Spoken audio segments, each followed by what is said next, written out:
So if you're unaware of this, there's been another incident at another US airport, and this time with a United flight. And it appears that the plane actually did hit the semi-truck. Thankfully, the bakery truck driver is okay. But this is starting to become like a Groundhog Day thing. And yes, I am old enough to remember this movie. Some people say I sound like I'm in my 20s, but no, I'm actually in my mid-40s. But there is a reason why I'm saying that this feels like Groundhog Day. Let me show you. We begin tonight here with that horrific crash at LaGuardia Airport, the deadly collision on the runway, an Air Canada Express passenger jet slamming into a fire truck. Breaking headline at this hour, we have just learned of a harrowing close call.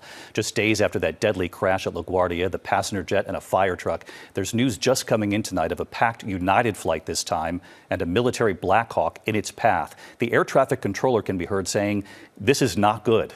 We begin tonight with those terrifying moments on board a Delta flight. Flames seen shooting from the engine. The flight had just taken off for Atlanta from Sao Paulo. JFK Airport, news of yet another alarming close call. 2 passenger planes, and you're going to hear air traffic control tonight telling one of those planes you're in the flight path of the other, and what both pilots suddenly have to do. Learned tonight of an alarming close call near Nashville. 2 separate passenger planes, both in the air, when both of their cockpit warning systems suddenly went off. Warning of an imminent collision. Pilots on both planes taking action. The planes coming within 500 feet of one another. Now can you understand why this feels like Groundhog Day? I mean, this guy's even wearing the same suit and tie. Except for the bottom left, he might be wearing a different shirt. But if you look at the dates, all of this is happening within just over a month. And I think there's actually a few of them that I might have missed. Okay, I actually paused my editing and found one more video, but it's not from ABC. Now to yet another close call at one of the nation's busiest airports. A Frontier Airlines pilot had to slam on his brakes at LAX on Wednesday to avoid hitting 2 trucks that were crossing the tarmac there. The plane was getting ready to take off for Atlanta. Take a listen to the pilot's communication with air traffic control. Hey, Grant, you see this? No. We had 2 trucks just cut us off. We had to slam on the brakes not to hit them. Now, I don't care what anybody says, but this is not normal. And in my previous video, I said the FAA is going to have a big list of things that they're going to have to review. I know there have been quite a few incidents since the Air Canada Jazz fatal accident, but I did not realize how many there were within a span of a month and a half. I didn't really realize there were that many incidents until I compiled this together. And unfortunately, there's one more that we can add to the collection. So let's get started on yet again another report from ABC. I feel like I need to smash the alarm clock. If you watch Groundhog Day, you know what I mean. Learning more tonight about this near disaster outside New York City at Newark Airport. The United passenger plane coming in for landing right over the Jersey Turnpike, hitting a truck and a light pole.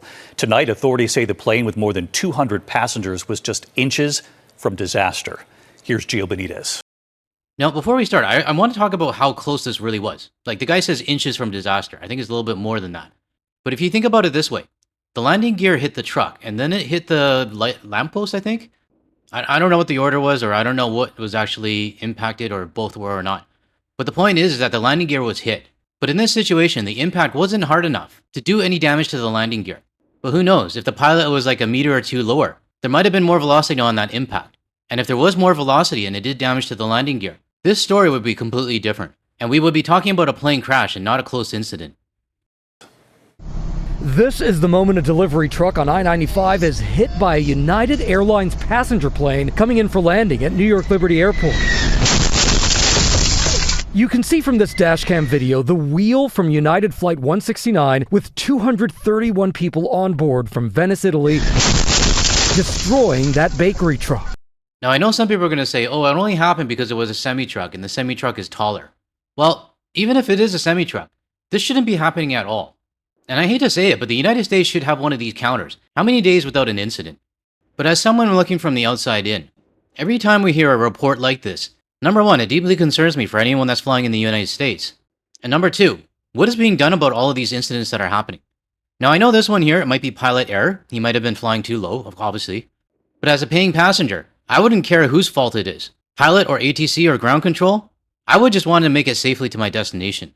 So let me know your thoughts in the comments below. Did the compilation I did earlier and this incident, what does it make you think of the US aviation industry right now? Leave your thoughts and comments below.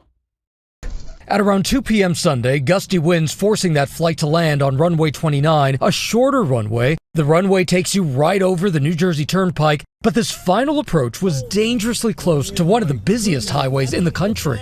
During strong winds out of the west, they like to use runway 29. The trade-off is that runway 29 is short, and they need to get on the ground as soon as they can, and that's why they pass over the New Jersey Turnpike so low. The Boeing 767 jet also striking a light pole just 13 feet from the ground. So 13 feet, that's about 4 meters to the rest of the world. Now think about if the pilot was a couple feet lower, or if the landing gear hit that wall that looks like behind a car. Like I said earlier, if that landing gear gets damaged, and again, I know this one is probably going to be pilot error. And realistically, there's nothing anyone on the ground can actually do about this incident, but as a passenger on that plane, I wouldn't care whose fault it is. Tonight, United saying that the crew has been removed from service while they conduct a rigorous safety investigation. This is unacceptable. We have really well-trained pilots. This is one. This should never happen in America. Well, it did, Sean Duffy, and so did a lot of other incidents. The question is, what are you going to do about these incidents? I mean, you are the transportation secretary, but as somebody looking from the outside in, all of these incidents, it's just making it a lot easier not to go to your country. I'm just waiting for Sean Duffy to blame it on Biden. Miraculously, the aircraft landed safely and there were no injuries on board. Tonight, new photos obtained by ABC News show the damage to that bakery truck. That driver was taken to the hospital where he was treated and released for minor injuries. Experts say that passenger plane, seen here in an image circulating online, was just inches from disaster. The crew was having to eyeball, were they coming in at the right angle? Were they going to be at the right altitude? Clearly, we see them fighting that altitude as they come in. And David, tonight the NTSB is investigating everything from human error to the weather to aircraft performance. Again, this was just inches from disaster. David. Really just incredible, and we're just glad that driver is okay. Gio, thank you. So I guess we could add this one to the Groundhog Day collection. And I know it's not a funny thing to joke about. I mean, people's lives are at risk. But I'm just trying to emphasize that this keeps going on and on and on. At this rate right now, something else is going to happen in another couple weeks. My biggest question is, how serious is it going to be? Now, relating to this incident, I want to show a video from Gregory MT2. He's a TikTok creator, a pilot, and he gives us analysis on what actually happened. It's simply too short. There's no good reason to land on 2.9. And that's why you hear me harp on experience so much on this channel, because the experienced pilots that are flying the wide bodies are going to say unable when they get offered the RNAV to runway 2.9. They're going to say, I want the 2.2s. The only extenuating circumstance here was the wind. Okay, I'll give you that. But I'm still telling you, I'm still landing on 2.2 and I'm taking the crosswind. Okay, so this pilot giving his analysis, it sounds like he's leaning more towards experience. And he would have landed on the longer runway, even with the crosswinds. So should the pilot have said no? Or should the air traffic controller have known and not give him that runway?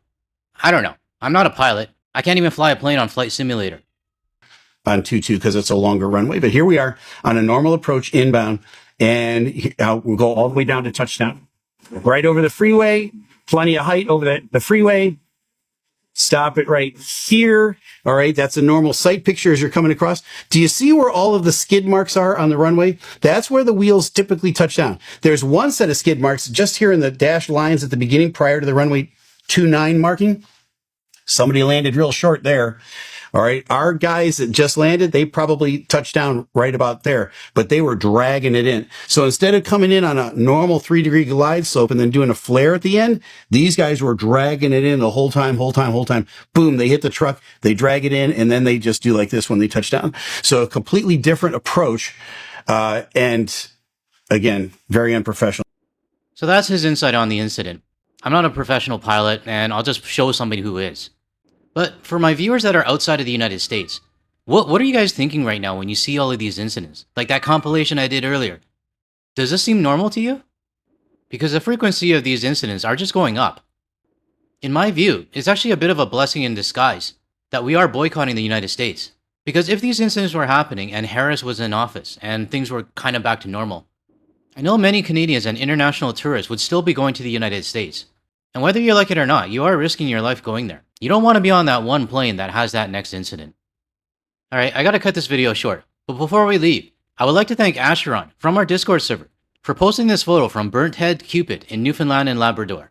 And I appreciate you sharing it with the Discord community as well as the GTL community. Alright, that's it for this video. If you're still watching up to this point, I really appreciate it, because it does help the algorithm. If you found any value in anything I said today, or you want to hear more from a Canadian and international point of view, without the US media bias, make sure you hit that like and subscribe button below. That way you'll be notified of my future videos. And if you want to see more of my videos, check out the ones that are going to show up on your screen shortly. Thanks everyone. I'll catch you in the next one.